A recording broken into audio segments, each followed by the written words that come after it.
Figures of Speech by Group 7. Synecdoche, oxymoron, alliteration, onomatopoeia, paradox, anaphora. Good morning, everyone. I am Catherine Ortalia and I will report about synecdoche and oxymoron. Let's have first the definition of synecdoche. Synecdoche is a literary device in which a part of something represents the whole, or it may use the whole to represent a part. Some word examples are bread, suit, and coke. The word bread refers to food or money. The word suit refers to businessman. The term coke is a common synecdoche for all carbonated drinks.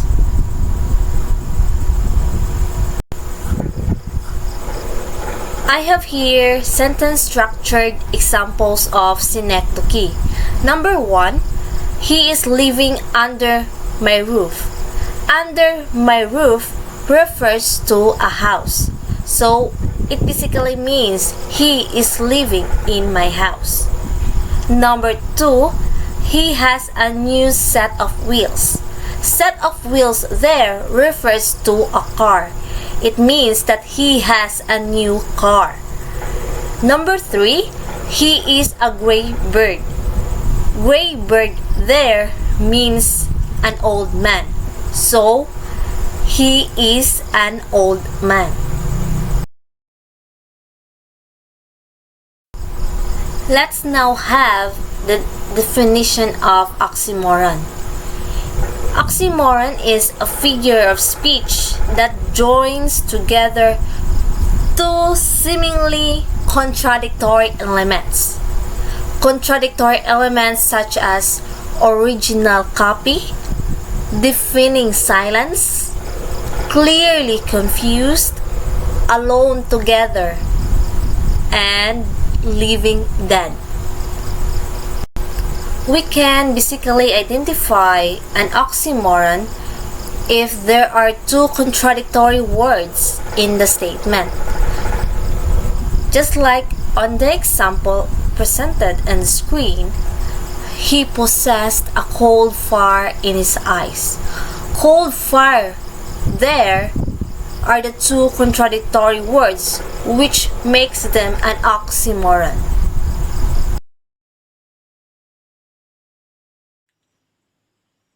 Good morning.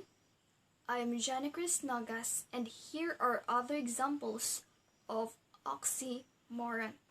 So as what you've learned from the first reporter, oxymoron incorporates words that contradict one another. And an example of which is the small crowd. When we talk about small, it is little or few in number. And when we talk about crowd, it is a large number of people gathered together. But when we add the word small to the crowd, it makes it easier for us to imagine the difference between a crowd of 100 people compared to a crowd of 500 people. An example is, we found a seat at the concert because there was only a small crowd when we arrived. So small crowd means a small number of people gathered together. Another example of oxymoron is the open secret. So open, it is unlocked or exposed, while secret, it is no one else that is supposed to know about it. So if something is a secret, no one else is supposed to know. And this oxymoron is a great way to describe a fact that started off as a secret, but now a selected number of people know about it. So example is, everyone at the party knew about Sarah's new boyfriend as it was an open secret. So open secret means something supposedly secret but in fact generally known. A reminder in oxymoron.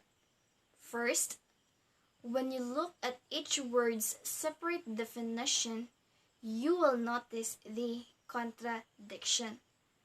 Just like the small crowd and the open secret.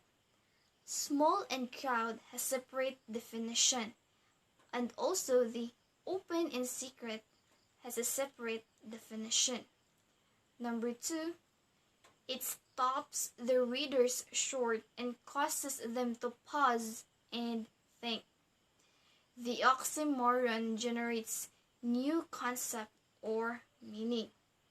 Also, oxymoron are used for many types of reasons including humor, by accident, or to create emphasis. Next, the oxymoron is alliteration. What is alliteration?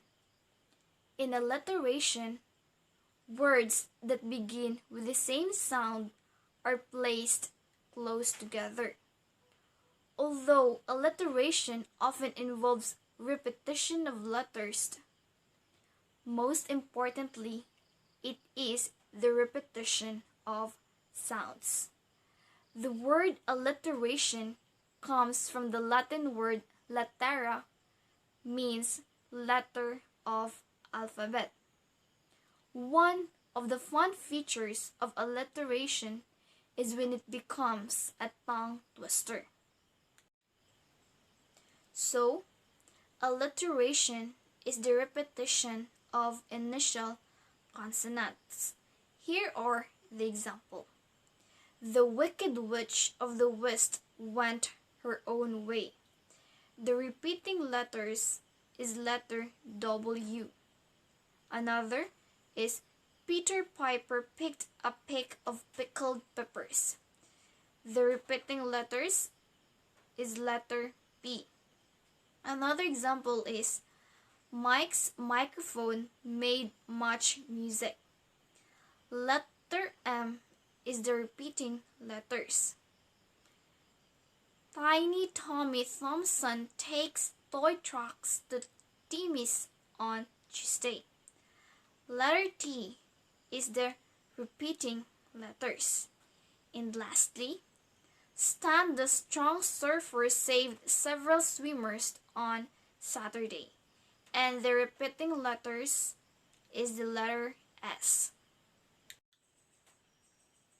Alliteration is a useful sound device found in many types of literatures, but mostly in poetry.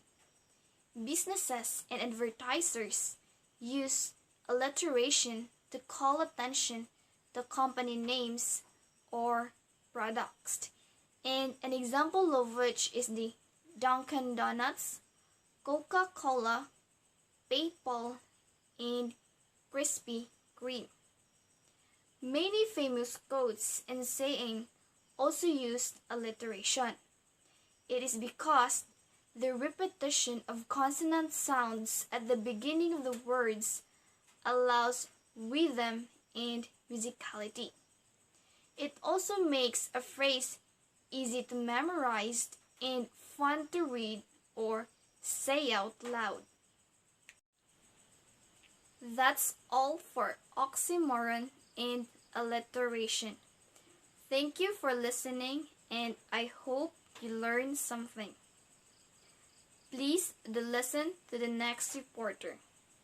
Have a great day. Hi everyone, good morning. Before I will introduce to you the another type of figure of speech in which figure of speech is one of the elements of poetry, I have posted a picture on the screen. So as you can see, there are a set of words like the pow, the zap, the yeah, and many more. So from those words that I have mentioned a while ago, what do you think is the next figure of speech that we're going to discuss? Okay guys, let's find out. Okay, those set of words that I've mentioned a while ago and this one are called onomatopoeia. When we say onomatopoeia, it is actually came into English via late Latin and ultimately traces back to Greek onoma, meaning to name, and poem, to make. So when we say onoma, it can be found in the terms as onomastic, which refers to the study of proper names and their origins, while poem give us such words as poem and poet. So another examples of onomatopoeia are the boom of the firework exploding, or the tick-tock of the clock, and the ding-dong of the doorbell. And now, let's clearly define what is onomatopoeia. When we say onomatopoeia, it is a figure of speech in which words evoke the actual sound of a thing they refer to or describe. Or in other definition, it is the use of words to imitate the sounds they describe. To further understand about onomatopoeia, I have prepared some examples. For the first example is we have the burning wood crackled and hissed. So the onomatopoeia words here are crackled and hissed. So these are the words that evoke to the actual sound of burning a wood. So as we all know that when we burn woods, there is always a crackle. It's because of the mix of expanding gases and cellulose breaking down makes the packets of the trapped steam burst open from the wood one by one. And there is a hiss if we burn woods that are too much wet. So for another example is we have bees busily buzz as they fly from flower to flower. So the onomatopoeia words here is the buzz. So these are the word that evokes to the actual sound of the bees. Another example is we have lightning crackles and thunder rumbles through the night. So the onomatopoeia words are crackles and rumbles. So these are the words that evoke to the actual sound of lightning and thunder. So the last example is wind whistles through the branches of a tree. So the onomatopoeia word is the whistles, and this is the word that evokes to the actual sound of a wind. Now, let's proceed to the purpose of using onomatopoeia. So, it can add excitement, an action, or interest by allowing your reader to hear and remember your writing. It can also add humor and make your reader laugh. It could also help your reader to enter the world created by the poet with the aid of these words. Since we're done about onomatopoeia, let's now proceed to another type of figure of speech. I want everybody to guess the word. It starts with letter P and ends with letter X. And the meaning of it is it use of concepts or ideas that are contradictory to one another, yet when they are placed together, they hold a significant value in several levels. So what do you think is the word, guys?